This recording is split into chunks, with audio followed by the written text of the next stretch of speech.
العظيم. الحمد لله نحمده ونستعينه ونعوذ بالله من شرور أنفسنا ومن سيئات أعمالنا. من يهده الله فلا مضل له ومن يضلل فلا هادي له.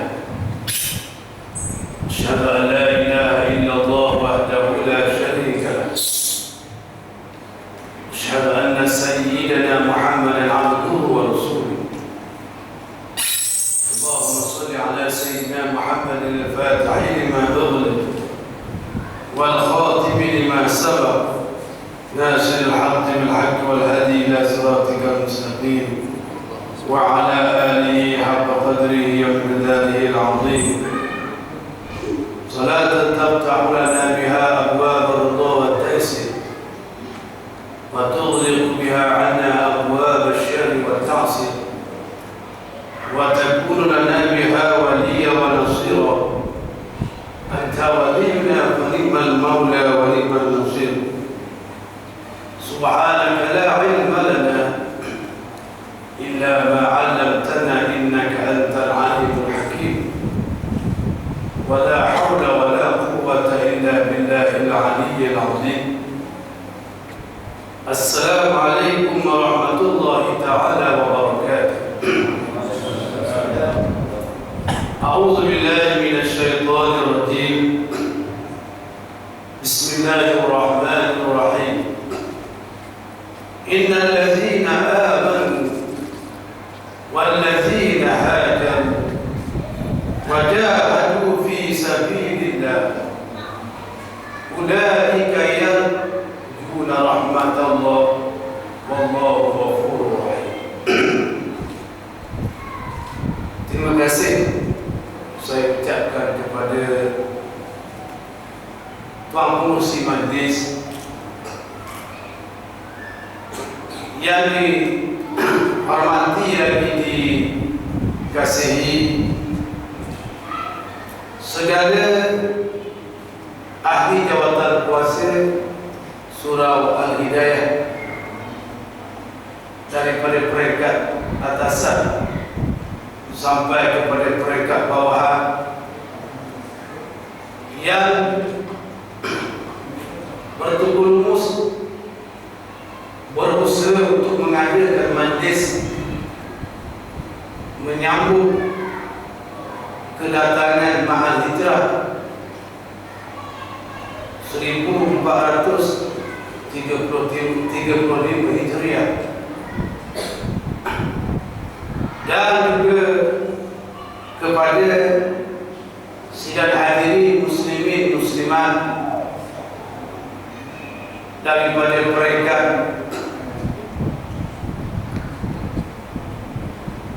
tempatan ataupun daripada peringkat luaran yang alhamdulillah diberi kekuatan oleh Allah Subhanahu wa taala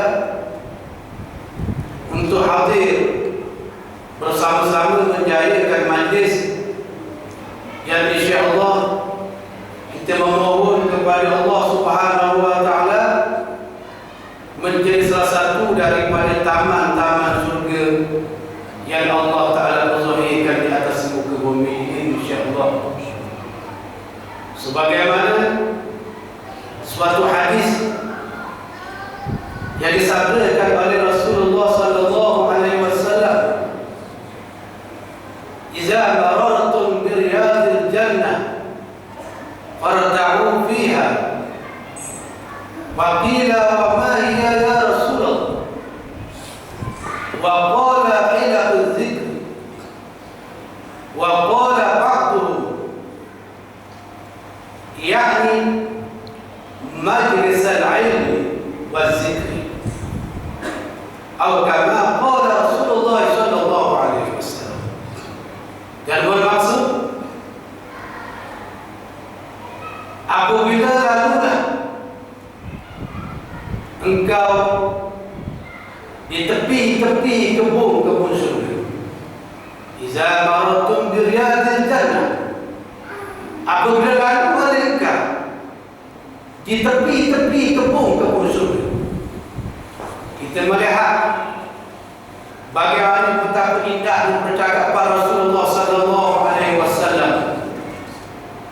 Betapa cantiknya kalimah-kalimah yang keluar daripada mulut Rasulullah sallallahu alaihi wasallam di dalam menambah akan segala hati-hati para kekasih daripada para sahabat radhiyallahu anhu, sehingga bangkit mereka itu untuk mendekatkan diri kepada Rasulullah sallallahu alaihi wasallam, sehingga bangkit mereka itu untuk mendekatkan diri kepada Allah Subhanahu wa taala, sehingga bangkit mereka itu untuk melakukan ketaatan kepada Allah Subhanahu wa taala, kerana terpesona dan terpenuh dan terpanggil dan tertarik dengan kalimah-kalimah yang dikeluarkan oleh Rasulullah sallallahu alaihi wasallam. Wahai sahabat, apabila kamu melalui tepi-tepi taman-taman surga, maka hendaklah kamu berhenti di dalam. Hendaklah kamu singgah di dalam. Hendaklah kamu diam di dalam.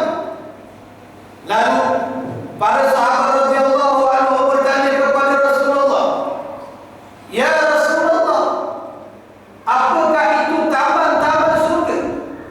Apakah itu kebun-kebun surga?" Lalu Rasulullah sallallahu alaihi wasallam menyatakan, "Ialah halaqah zikir. Ialah tempat-tempat untuk mengingatkan akan Allah dan Rasul." Lalu ditafsir oleh setengah daripada ulama-ulama, ialah majlis ilmu ataupun majlis untuk mengingatkan Allah dan Rasul. Maka pada malam ini, apa yang pertama-tama yang perlu kita tanamkan dalam jiwa kita, setiap mereka yang diizinkan oleh Allah Ta'ala untuk hadir di dalam majlis ini, sesungguhnya kamu berada di dalam taman-taman surga. Sesungguhnya kamu berada di dalam kebun-kebun surga. Ini bukanlah suatu ungkapan dan ini bukanlah suatu kenyataan yang kosong ataupun angan-angan maknanya, tetapi ini berpandukan kepada apa yang dibaca tadi daripada sabda Rasulullah sallallahu alaihi wasallam yang dinyatakan oleh Allah Subhanahu wa taala sebagai pengiktirafan di atas kebenaran setiap patah perkataan yang keluar daripada baginda Rasulullah sallallahu alaihi wasallam itu ialah kalimah-kalimah yang betul, kalimah-kalimah yang tidak mengandungi pembohongan, kalimah-kalimah yang diizinkan oleh Allah Subhanahu wa taala, sebagaimana dinyatakan oleh Allah Subhanahu wa taala, "Wa ma yantiqu 'anil hawa in huwa illa wahyun yuha."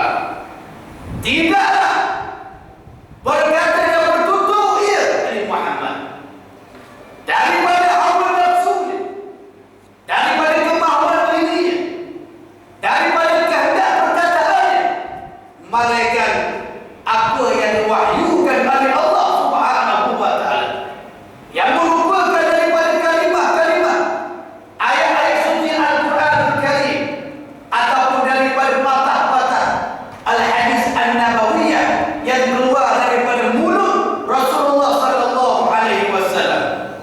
Dan hendaklah kita percaya, dan hendaklah kita yakin, sesungguhnya barang siapa yang diizinkan oleh Allah Ta'ala untuk berada di dalam kebun-kebun surga di atas muka bumi ini, insya-Allah mereka juga akan diizinkan oleh Allah Ta'ala untuk berada di dalam kebun-kebun surga di hari akhirat. Mudah-mudahan kita memohon kepada Allah Subhanahu wa taala dengan hati yang penuh tulus ikhlas, dengan sifat kefakiran yang ada pada diri kita, menjadikan kita setengah daripada apa yang nyatakan dalam demikian tersebut. Alhamdulillah, pada malam yang penuh dengan barakah ini, pada waktu yang penuh dengan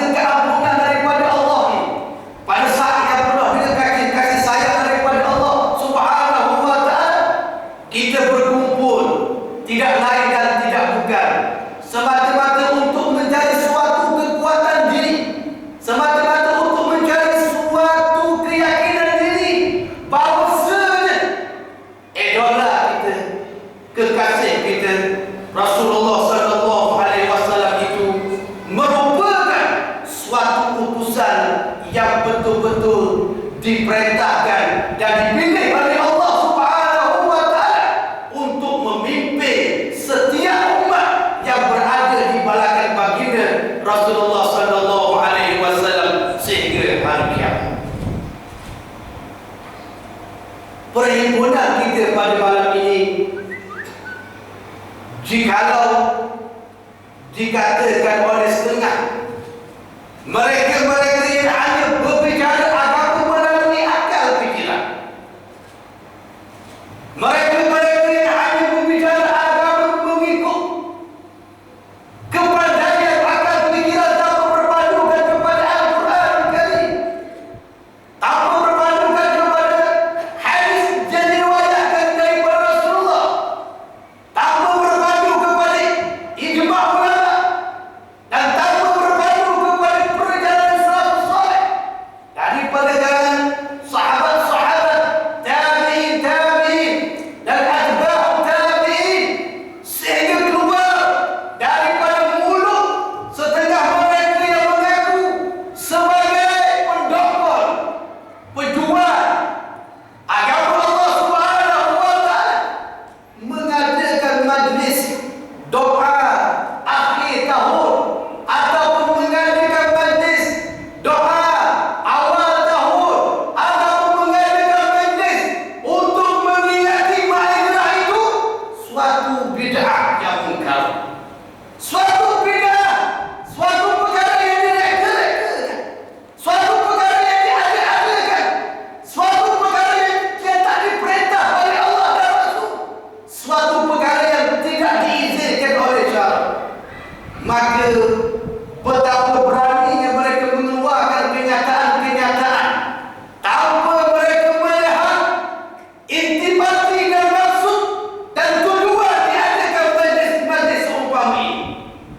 Maka bagi saya secara peribadi dan mungkin tuan-tuan seumpama saya, tidaklah kami berhimpun pada malam ini untuk mendengar setitik daripada sirah perjalanan kekasih kami Rasulullah sallallahu alaihi wasallam itu, mereka untuk membangkitkan perasaan cinta, kasih, rindu kami kepada kekasih kami Rasulullah sallallahu alaihi wasallam.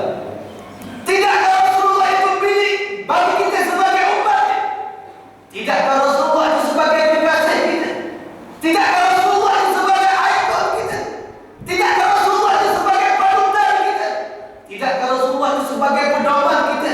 Tidakkah Rasulullah sebagai penyelamat kita di dunia dan penyelamat kita di akhirat?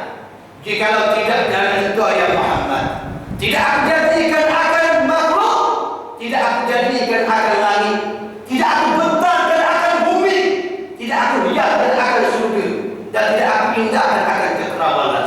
Maka dari engkau ya Muhammad, maka engkau melihat segala kejadian ini dalam keadaan paling sempurna.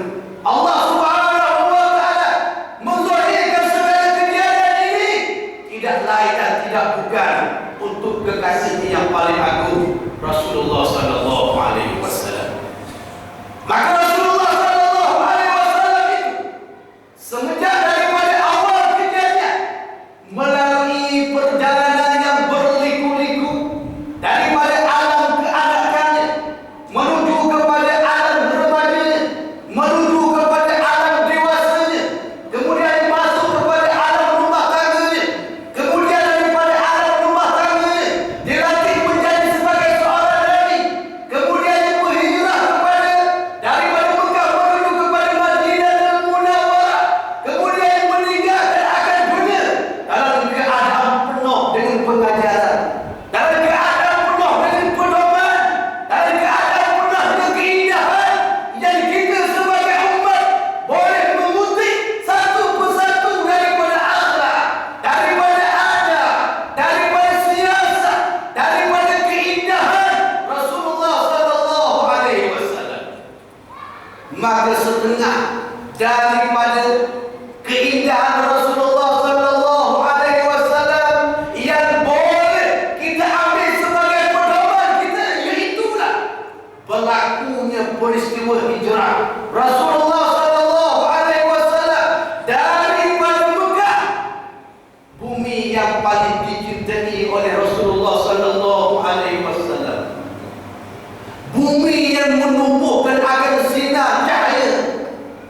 bumi yang melahirkan akan Nur Muhammadiyah, bumi yang menyaksikan betapa kukuh, betapa jitu, dan betapa agung pengorbanan Rasulullah dan para sahabat radhiyallahu anhum di dalam mereka melaksanakan dan mewakilkan akan kasih cinta mereka kepada Allah dan Rasul. Dengan mereka menghadapi berbagai-bagai ujian, mereka menghadapi berbagai-bagai rintangan, mereka menghadapi berbagai-bagai penyiksaan, sehingga dapat kita melihat berapa ramai daripada kalangan sahabat yang gugur sebagai syuhada, sebagai syahid, semata-mata untuk semata-mata kan cinta dan kasih mereka kepada Allah dan kepada Rasulullah sallallahu alaihi wasallam. Siapa tidak kenal Sumayyah, seorang perempuan yang begitu fakir, seorang perempuan yang miskin, seorang perempuan yang tua, ibu bagi Ammar bin Yasir, isteri bagi Yasir, yang pada ketika saat-saat dia berhadapan dengan maut, Rasulullah sallallahu alaihi wasallam menambahkan akan tanda yang mulia, wahai Sumayyah, sabarlah kau, sesungguhnya surga berada di hadapan engkau. Wahai Sumayyah, sabarlah kau, sesungguhnya para malaikat menghampar dan akan bermain janji untuk menyambut roh syuhada pertama yang gugur di dalam mempertahankan akan iman dan Islam. Itulah seorang perempuan Sumayyah. Jangan kita lupa peristiwa itu. Penyaksian sejarah yang berlaku di kota Mekah, bagaimana seorang hamba haji Bilal ibn Rabah yang begitu jitu, yang begitu kukuh, dan yang begitu kuat menghadapan berbagai-bagai rintangan sehingga sanggup menggadaikan akan nyawa. Kecintaan beliau kepada Rasulullah sallallahu alaihi wasallam sehingga tidak dirasai akan kepanasan matahari, sehingga tidak dirasai kesakitan ketika dibakarkan dengan api dari periuk besi yang begitu panas di belakang. Tak dirasai betapa beratnya batu yang diletakkan di atas dada Bilal ibn Rabah, semata-mata yang keluar daripada mulutnya, Allahu Ahad, Allahu Ahad, Allahu Ahad, Allah yang Maha Esa, Allah yang Maha Esa, Allah yang Maha Esa, Muhammad Rasulullah, Muhammad Rasulullah. Kita jangan lupa peristiwa seumpama itu. Dan kita jangan lupa bagaimana perjuangan para sahabat.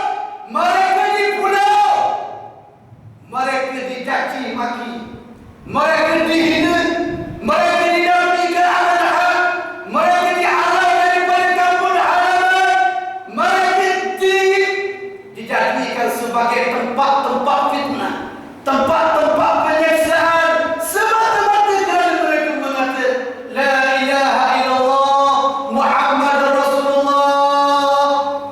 Bahkan penghulu bagi segala mujahidin, penghulu bagi segala mereka-mereka yang syahid di jalan Allah, cahaya bagi segala kegelapan,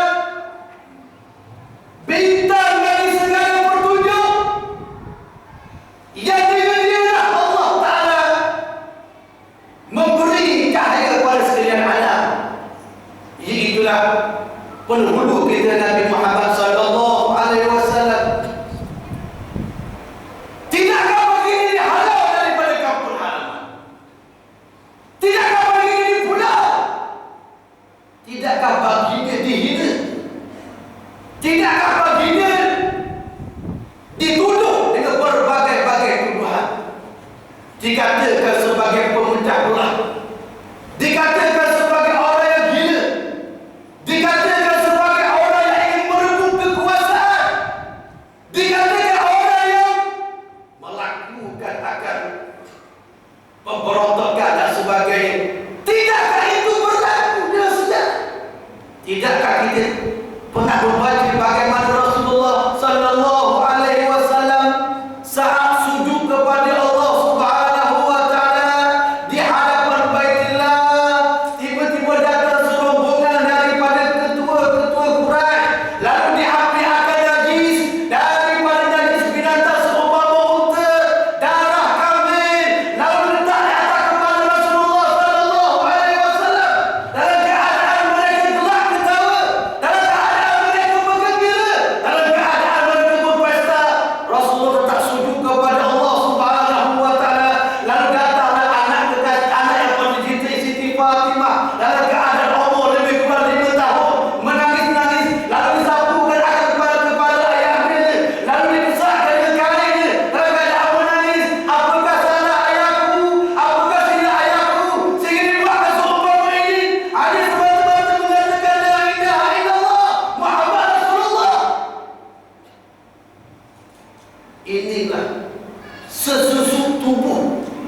yang cuba untuk kita ingatkan pada malam ini. Dan inilah sesusuk tubuh yang cuba untuk kita berkomunikasikan pada malam ini. Dan di atas inilah kita berkumpul pada malam ini. Rasulullah sallallahu alaihi wasallam dalam keadaan demikian itu, bagi dia tetap berdoa kepada Allah, ya Allah, ya Tuhanku, berilah hidayah kepada mereka sesungguhnya mereka tidak mengetahui. Ya Allah, ya Tuhanku, janganlah kamu hancurkan akan mereka sesungguhnya mereka tidak mengetahui. Ya Allah, ya Tuhanku, bukakanlah keimanan daripada hati-hati mereka sesungguhnya mereka tidak mengenalmu. Ya Allah, jikalau mereka mengetahui Engkau Tuhan, jikalau mereka mengenali aku adalah utusan Engkau, nescaya mereka tidak akan melakukan sewenang-wenang kepadaku. Sebagaimana peristiwa yang berlaku di bumi Taif, tatkala Rasulullah sallallahu alaihi wasallam sudah tidak ada tempat lagi di Mekah, sudah tidak ada ruang lagi di Mekah untuk baginda menyebarkan akan dakwah Islam, untuk baginda menarik masyarakat Mekah supaya bertuhankan kepada Allah, supaya menghubungkan akan silaturahim, supaya lari daripada penindasan, supaya jangan melakukan penipuan, supaya jangan melakukan kezaliman. Hendaklah menghormati perempuan-perempuan, jangan jadikan mereka sebagai perempuan-perempuan simpanan, tempat-tempat untuk menterbiahkan akan hawa nafsu. Jangan membunuh anak-anak perempuan yang masih kecil kalau yang berusia kepada keluarga. Itulah di antara apa yang dibawa oleh Rasulullah sallallahu alaihi wasallam, sehingga baginda hampir-hampir dihalau dan diancam bunuh daripada bangsa baginda sendiri. Akhir sekali, lalulah baginda cuba untuk mencari satu serna baru di bumi yang bernama Taif. Di bumi yang bernama Taif yang berada di sekitar Mekah, Mekahul Mukarramah.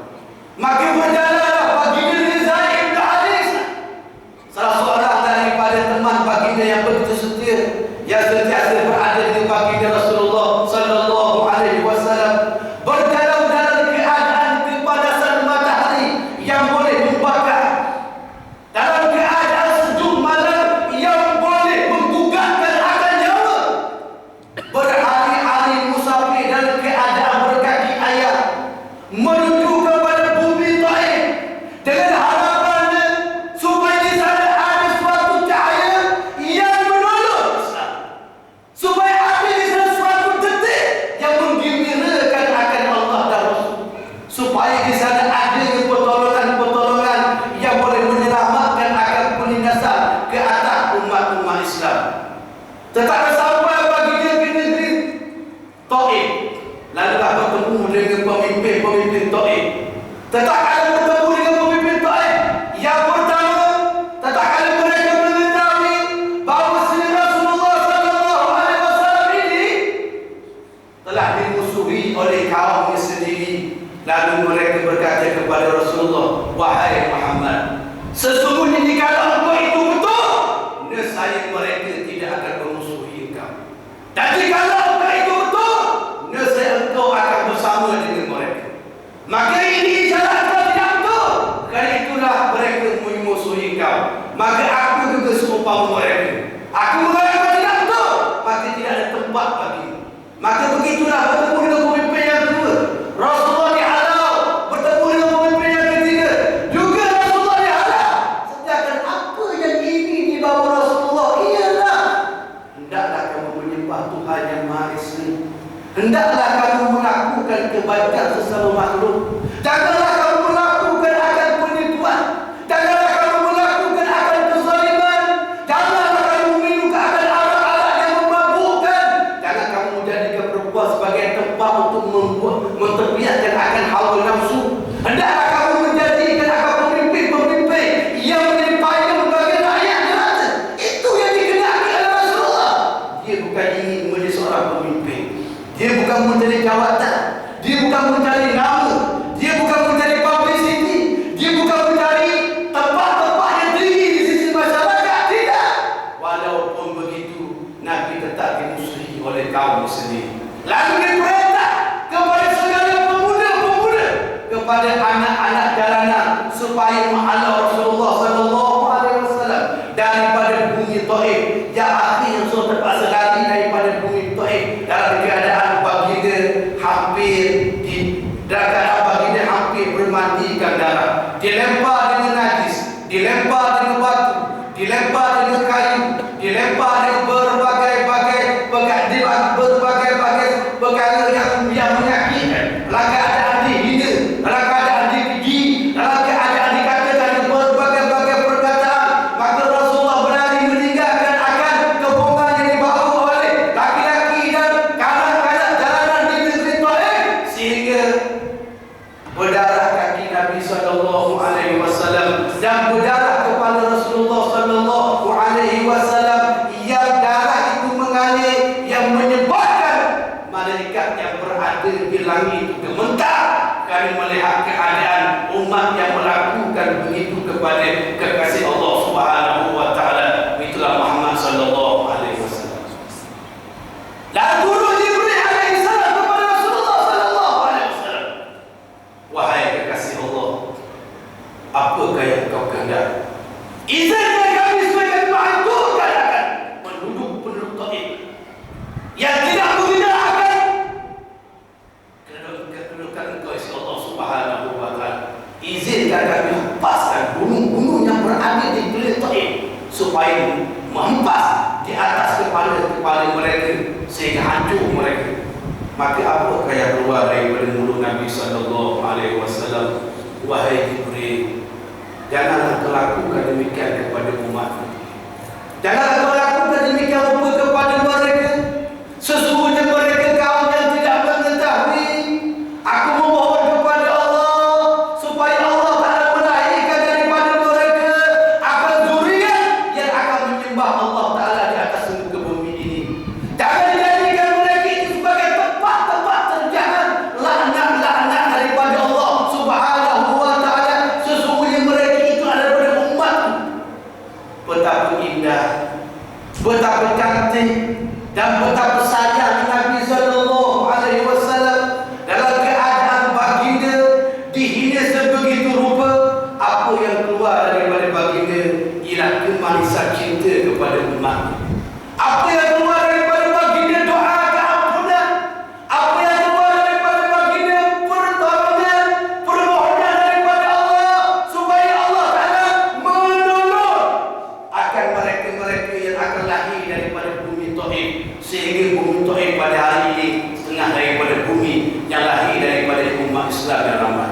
Ini adalah asli daripada keberkatan doa Nabi Muhammad sallallahu alaihi wasallam yang setelah lebih kurang 13 tahun Nabi sallallahu alaihi wasallam berada di bumi Mekah dengan melakukan berbagai-bagai cara dan melakukan berbagai-bagai yang terbaik yang diizinkan oleh Allah Subhanahu wa taala, sehinggalah sampai kepada saat kemudian